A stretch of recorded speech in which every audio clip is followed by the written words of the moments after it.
আজকে 10 নম্বর ক্লাসে তোমাদেরকে স্বাগত জানাই। আমরা আজকে হাইকোর্ট এবং সুপ্রিম কোর্ট নিয়ে কথা বলবো এবং তোমরা এর আগে দেখে থাকবে যে হাইকোর্ট নিয়ে একটা ভিডিও অলরেডি আপলোড করা আছে, তোমরা সেটা দেখে নাও এবং তার পরবর্তী কোশ্চেনগুলো এই ভিডিওতে পেয়ে যাবে। প্রথমে এই কোশ্চেনের দিকে আমরা দেখব সুপ্রিম কোর্টের কোশ্চেন রয়েছে, দেন আমরা পারবো হাইকোর্টের কোশ্চেন। সুতরাং একটা মিনিট তোমরা ওয়েস্ট না করে একদম লেগে থাকো আমাদের চ্যানেলে। আপডেট পাওয়ার জন্য অবশ্যই চ্যানেলটাকে সাবস্ক্রাইব করো, বেল আইকন প্রেস করে রাখো। নেক্সট দেখো, আজকের প্রথম কোশ্চেন যে when was the supreme court inaugurated in India? ভারতবর্ষে কবে সুপ্রিম কোর্ট প্রথম চালু হয়? 28শে জানুয়ারি 1950, অপশন বি সঠিক উত্তর। দেখো 2 number question, the power to increase the number of জাজেস in the supreme court of India is vested. Supreme কোর্টের জাজেদের সংখ্যা বাড়ানোর ক্ষমতা কার হাতে রয়েছে? সেটা পার্লামেন্টের হাতে রয়েছে। নেক্সট দেখো, হাউ ক্যান এ জাজ of the supreme court be remove? Supreme কোর্টের জাজদেরকে কিভাবে রিমুভ করানো হয় বা সরানো হয়? প্রেসিডেন্ট করে থাকেন পার্লামেন্টের রিকমেন্ডেশনে। তো অপশন ডি আমরা দেখতে পাচ্ছি, by the president on the recommendation of the parliament.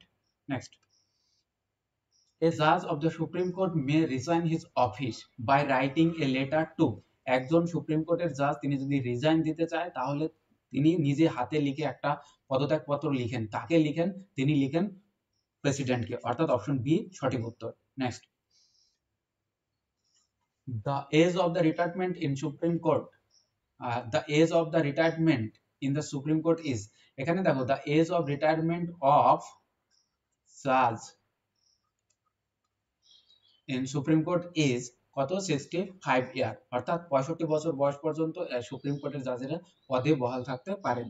Next 6 নম্বর দেখো, স্যালারিজ অফ দ্য জাজেস of the supreme court are determined by whom? Supreme কোর্টের যারা বিচারক থাকেন তাদের যে বেতন কাঠামো সেটা কারা ঠিক করেন? এটা ঠিক করে দেন হচ্ছে পার্লামেন্ট, অপশন সি সঠিক উত্তর। নেক্সট, দ্য জাজেস of the supreme court of India are appointed by the president. President supreme কোর্টের জাজেদেরকে নিয়োগ করেন এবং কিভাবে নিয়োগ করেন? না, কনসাল্ট করে নেন চিফ জাস্টিসের সাথে, অর্থাৎ সুপ্রিম কোর্টের যে চিফ জাস্টিস তার সাথে কনসাল্ট করেন কে? প্রেসিডেন্ট। তারপরে কিন্তু অন্যান্য জাজেদেরকে নিয়োগ করা হয়। নেক্সট দেখো, who appoints the acting chief justice of supreme court in India? ভারতবর্ষের যে সুপ্রিম কোর্ট সেখানে অ্যাক্টিং চিফ জাস্টিসকে নিয়োগ করেন কে? দেখো, হাইকোর্ট এবং সুপ্রিম কোর্ট এই দুটো কোর্টেরই কিন্তু জাজদেরকে নিয়োগ করা হয় এবং জাস্টিসদের নিয়োগ করা হয়। সেই নিয়োগ কিন্তু করে থাকেন চিফ মিনিস্টার নয়, প্রাইম মিনিস্টার নয়, একমাত্র প্রেসিডেন্ট, অর্থাৎ প্রেসিডেন্টের হাতেই কিন্তু অ্যাপয়েন্টিং অথরিটিটা রয়েছে। তো অ্যাপয়েন্টিং অথরিটি কে? প্রেসিডেন্ট।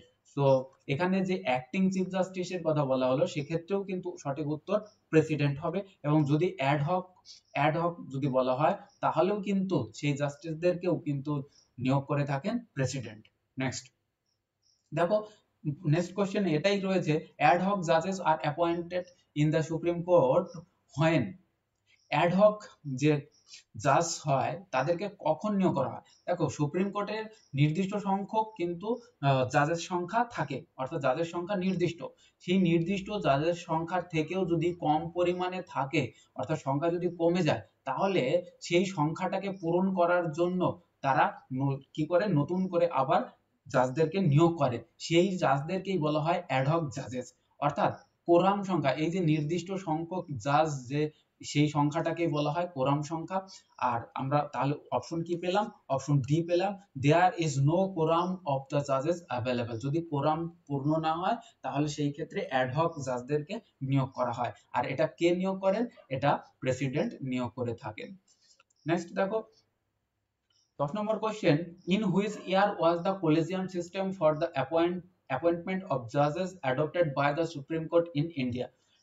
কলেজিয়াম সিস্টেমের মাধ্যমে জাজেদেরকে অ্যাপয়েন্ট করা হবে, এটা কত সালে নেওয়া হয়েছে? এটা 1993 তে নেওয়া হয়েছে। নেক্সট দেখো, in which of the following cases the supreme court of India enunciated the doctrine of basic structure? কোন কেসে সুপ্রিম কোর্ট রায় দিয়েছিল যে বেসিক স্ট্রাকচারকে কখনোই কিন্তু পরিবর্তন করা যাবে না? সেটা দিয়েছিল কেশবানন্দ ভারতী মামলা। এই কেশবানন্দ ভারতী মামলা তোমরা জেনে থাকবে যে কত সালে হয়, কারণ এই কোশ্চেনটা অনেকবার এসেছে। কেশবানন্দ ভারতী মামলা এটা কত সালে হয়েছিল তোমরা কমেন্ট বক্সে জানাবে, অবশ্যই কিন্তু কমেন্ট বক্সে জানাবে। Next, which article of the constitution permits to the supreme court to review its judgment or order? দেখো সুপ্রিম কোর্ট কোন আর্টিকেল অনুযায়ী জাজমেন্ট এবং অর্ডারকে রিভিউ করতে পারবে, মানে পুনরায় পর্যালোচনা করতে পারেন, সেটা হচ্ছে আর্টিকেল নম্বর 137, 137 নম্বর আর্টিকেল অনুযায়ী এটা করা হয়ে থাকে। নেক্সট দেখো, in India judicial reviews implies, ভারতে জুডিশিয়াল রিভিউ বলতে কি বোঝো? জুডিশিয়াল রিভিউ বলতে বোঝা যায় যে যখন যে কি জুডিশিয়ালের ক্ষেত্রে একটা পাওয়ার দেওয়া থাকে, কি পাওয়ার, যে কনস্টিটিউশনাল ল এন্ড অর্ডার যেগুলো বা এক্সিকিউটিভ অর্ডার সেগুলো ঠিকঠাক মতো কাজ করছে কিনা সেটা দেখার কিন্তু জুডিশিয়ালের উপরে দায়িত্ব থাকে। তো সেটাই আমাদের অপশন এ তে রয়েছে। দেখো, the power of the judiciary to pronounce upon the constitutionality of laws and executive orders. So এটা কিন্তু আমরা সঠিক উত্তর পেয়ে গেলাম অপশন এ। নেক্সট দেখো, who is the custodian of Indian constitution? Indian কনস্টিটিউশনের কাস্টোডিয়ান বা রক্ষাকর্তা বা অভিভাবক কাকে বলা হয়? এটা বলা হয়ে থাকে সুপ্রিম কোর্টকে। অপশন ডি সঠিক উত্তর। শুধুমাত্র কাস্টোডিয়ান বলা হয় না, একে আমরা আরো কি বলি, গার্ডিয়ানও বলে থাকি। এটা আমরা কিন্তু অনেকবার এই কোশ্চেনটা কিন্তু পেয়েছি যে গার্ডিয়ান কাকে বলা হয়? গার্ডিয়ান বলা হয় সুপ্রিম কোর্টকে। নেক্সট দেখো, two become a judge of the Supreme Court, a person must be an advocate in High Court for at least how many years? একজন সুপ্রিম কোর্টের জাজ হতে গেলে তাকে ন্যূনতম কত বছর হাই কোর্টে অ্যাডভোকেট হিসাবে কাজ করতে হবে? ন্যূনতম তাকে 10 বছর কিন্তু কাজ করতে হবে। নেক্সট দেখো, what is the minimum number of judges of the Supreme Court required for hearing any case involving interpretation of the Constitution is? সংবিধানের ব্যাখ্যা সংক্রান্ত কোনো কেসের যখন শুনানি হয় তখন সেই শুনানিতে কতজন জাজদেরকে প্রেজেন্ট থাকাটা খুব জরুরি, অর্থাৎ মাস্ট, ন্যূনতম কতজন সেখানে থাকে? ন্যূনতম 5 জন জাজের প্রেজেন্টে সেটা দেখা হয়। নেক্সট দেখো, 17 নম্বর কোশ্চেন, 17তে কি বলা হলো? The power of the supreme court of India to disputes between the centre and state falls under list, অর্থাৎ সেন্টার এবং স্টেট এই দুটোর যদি কোনো সময় ডিসপিউট বা বিতর্কের সৃষ্টি হয় তাহলে সুপ্রিম কোর্ট সেটাকে কোন জুরিসডিকশনের মধ্যে নেয়? সেটাকে নেওয়া হয় কোথায় না? Original jurisdiction. আমরা জানি অরিজিনাল জুরিসডিকশনের মধ্যে কেন্দ্র এবং রাজ্য সরকার, রাজ্য সরকার একটা রাজ্যের সাথে কেন্দ্রের বা একাধিক রাজ্যের সাথে কেন্দ্রের, এই ধরনের কেসগুলো সবসময় অরিজিনাল জুরিসডিকশনের আওতায় পড়ে। নেক্সট দেখো, the salaries and allowances of the judges of the High Court are charged on. High কোর্টের যে সমস্ত জাজেরা রয়েছেন তাদের স্যালারি এবং অ্যালাউন্সেস কোথা থেকে দেওয়া হয়? দেখো, এখানে এই কোশ্চেনটা খুব গুরুত্বপূর্ণ, একটা ট্রিকি কোশ্চেন। দেখো খেয়াল করো, বলা হচ্ছে হাইকোর্টের জাজেদের যে স্যালারি এবং অ্যালাউন্সেস সেটা কোথা থেকে দেওয়া হয়? সেটা দেওয়া হয় consolidated fund of the state, অর্থাৎ ওই রাজ্যের যে কনসলিডেট ফান্ড আছে সেখান থেকে দেওয়া হয়। অপশন বি সঠিক উত্তর। কিন্তু যদি কোশ্চেন আসে, যদি কোশ্চেন এরকমটা হয় যে আফটার রিটায়ারমেন্ট তাদের যে অ্যালাউন্সেস গুলো দেওয়া হয় সেটা কোথা থেকে আসে? সেটা কিন্তু আসে কনসলিডেট ফান্ড অফ ইন্ডিয়া। সেই ক্ষেত্রে উত্তর হবে অপশন এ। নেক্সট আমরা দেখো, the age of retirement of a high court জাজ ইজ, একজন হাইকোর্ট জাজের রিটায়ারমেন্টের বয়স কত হতে হয়? কত? 62 years. Next, in which of the following high courts has the territorial jurisdiction over Andaman and Nicobar Island?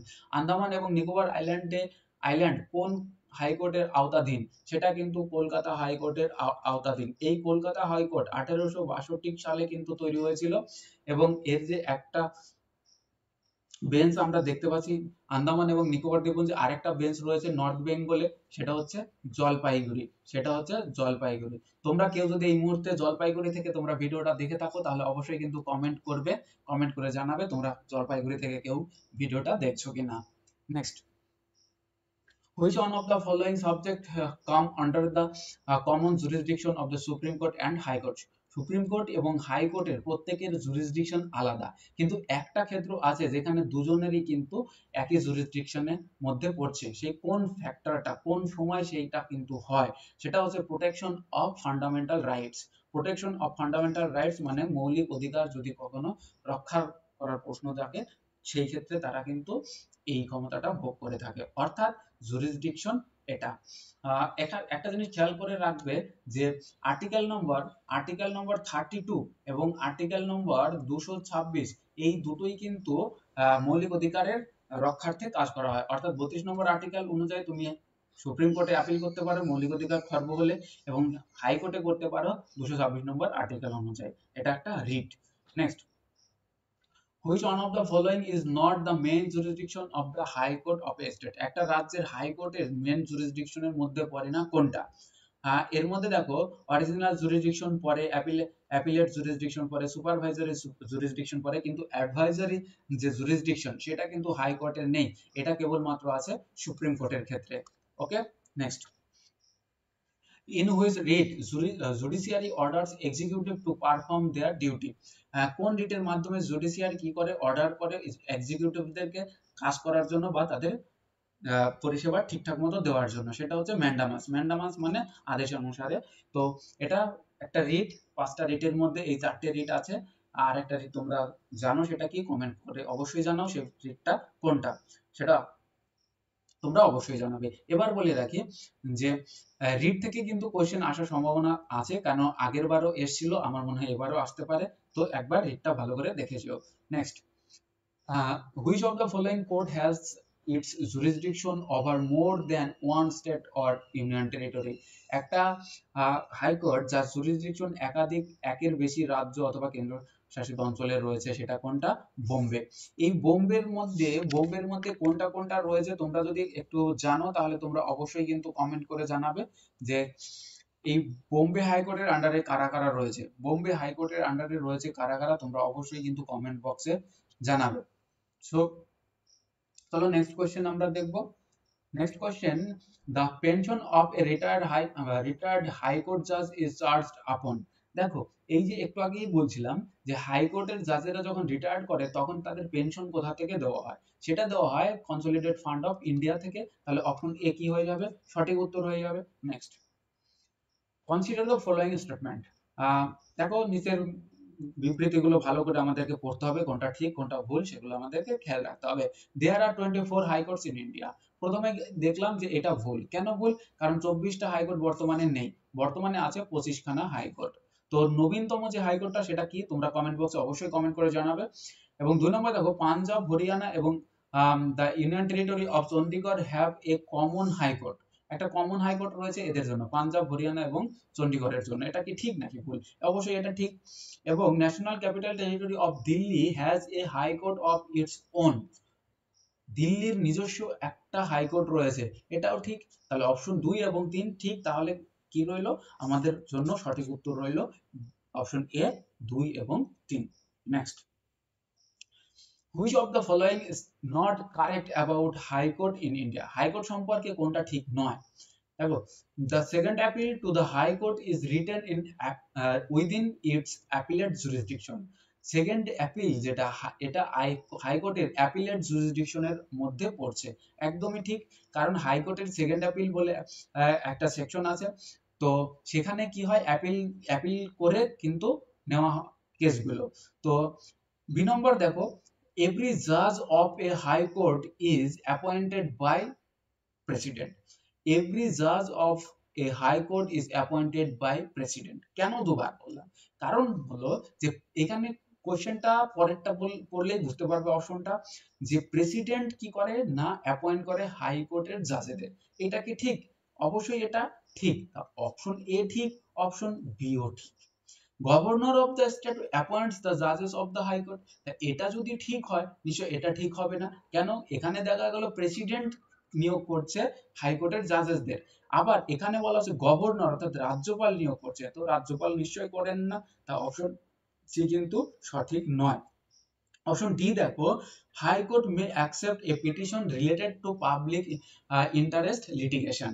তো এটাও কিন্তু ঠিক। তাহলে অপশন সি সঠিক নয়, আর এটাই জানতে চেয়েছে কোনটা ঠিক নয়। তো সঠিক উত্তর হয়ে যাবে C. Next, the term of district judge is mentioned in which of the following article the constitution? আমাদের সংবিধান কত নম্বর আর্টিকেলে এই যে ডিস্ট্রিক্ট জাজ সম্পর্কে বলা আছে? ডিস্ট্রিক্ট জাজ কথাটি বলা হয়েছে কত নম্বর আর্টিকেলে? তোমরা নিশ্চয়ই এটা কিন্তু জেনে থাকবে। কত নম্বর আর্টিকেলে? এটা বলা হয়েছে 223 অর্থাৎ 233 নম্বর আর্টিকেলে কিন্তু এটাই বলা হয়েছে। সো দেখো নেক্সট কোশ্চেন আমরা দেখব। নেক্সট কোশ্চেন রয়েছে, the mobile code in India is the brain child of. Mobile code এটা কার মস্তিষ্ক প্রসূত?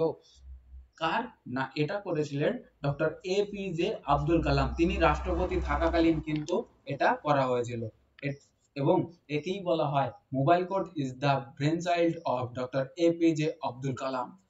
সো নেক্সট আমরা দেখছি যে under preventive detention a person can be detained without trial for. Under preventive ডিটেনশনের আওতায় একজন মানুষকে সর্বাধিক কতদিন পর্যন্ত ট্রায়াল না করে, মানে বিচার না করে সর্বাধিক রাখা যায় কতদিন জেলে? তাকে রাখা যায় সর্বাধিক 3 মাস, অর্থাৎ 3 মাসের বেশি কিন্তু তাকে রাখা যায় না। এটা রয়েছে কত নম্বর আর্টিকেলে জানো? এটা রয়েছে 22-এর 4 নম্বর আর্টিকেলে। সো এটাও কিন্তু খেয়াল রাখবে। নেক্সট, এ হাইকোর্ট জাজ addresses his letter of resignation to. একজন হাইকোর্ট জাজ তিনি রেজিগনেশন লেটার যদি দিতে চান তাহলে তিনি কার কাছে জমা দেবেন? তিনি প্রেসিডেন্টের কাছে জমা দেবেন, কারণ প্রেসিডেন্টই অ্যাপয়েন্টিং অথরিটি। নেক্সট দেখা গেল কি খুব সুন্দর একটা question, in which of this state high court were established in March 2013। 2013 সালের মার্চে কোন হাইকোর্টগুলি স্থাপিত হয়েছিল? দেখো এই সময় 3টে হাইকোর্টকে কিন্তু স্থাপন করা হয়। সেই 3টে হাইকোর্টের নাম তোমরা অবশ্যই কিন্তু মুখস্থ রাখবে, কারণ এটা কিন্তু অনেকবার পরীক্ষায় এসছে। এক হচ্ছে মেঘালয়া হাইকোর্ট, মণিপুর হাইকোর্ট এবং ত্রিপুরা হাইকোর্ট। এই দেখো এর আগে 21খানা হাইকোর্ট ছিল, এরপরে 2013 সালে আরো 3টে হাইকোর্ট বাড়ানো হলো, দিয়ে 24খানা হাইকোর্ট করা হলো, কিন্তু বর্তমানে 25খানা হাইকোর্ট আছে। নবীনতম হাইকোর্টের নাম কি? তোমরা কমেন্ট বক্সে জানাবে। তো এই কোশ্চেনটা দেখো বলা হয়েছে 2013 সালে তাহলে কোনগুলো স্থাপিত হলো? মেঘালয়া, তাহলে অপশন 2 সঠিক, 2 নম্বর, এবং মিজোরাম নয় ত্রিপুরা, এটাও ঠিক। তাহলে আমরা দেখলাম যে 2 এবং 4 কিন্তু ঠিক, তা অপশন বি হচ্ছে আমাদের সঠিক উত্তর। সো হাইকোর্ট এবং সুপ্রিম কোর্টের যে কোশ্চেন, এর বাইরে আমার মনে হয় না কোশ্চেন থাকবে বা থাকতে পারে। যদি কোশ্চেন আসে আশা করি এর মধ্য থেকে তোমরা পেতে পারো, কারণ অনেক বেশি কোশ্চেন তোমাদের সাথে আলোচনা করা হয়েছে। এগুলো খুব ইম্পর্টেন্ট কোশ্চেন, বিভিন্ন পরীক্ষায় এসছে, এবং পুরোটাই আমি যেটা করালাম সেটা এনসিইআরটি, ঠিক আছে? এনসিইআরটি থেকে কিন্তু এগুলো করানো হয়েছে, তোমরা ভালো করে এগুলো দেখে যাও। আর আমাদের চ্যানেলে সাপোর্ট করার জন্য অসংখ্য ধন্যবাদ। আমাদের চ্যানেলে জুড়ে থাকো। Thank you for watching.